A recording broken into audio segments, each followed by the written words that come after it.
امين به وای نو پدې کې یو مسله دام دا چې سړی د دعا په اول کې منځ کې او اخر کې پر رسول الله باندې درود وای زموږ استاد دعاګانې ول الله نه قبلې وجه دا چې پر رسول الله باندې موږ درود نه وایو دې درود درې مرتبه ابن قیم شپ ذکر کړی دی یو دا چې دعا نه مخکې سړی دا وایي د حمد نه رستا دیم په اول د دعا او اخر د دعا او منځ د دعا کې یا اول او اخر کې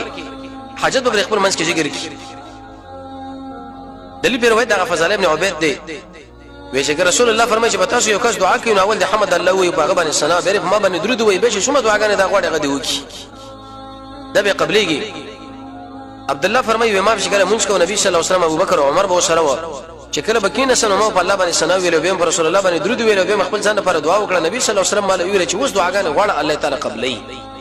د دعا نه رسا دلیل به دې باندې ډیر ځینو پکې دی یو ځای پکې دا یو روایت کې راغلی دی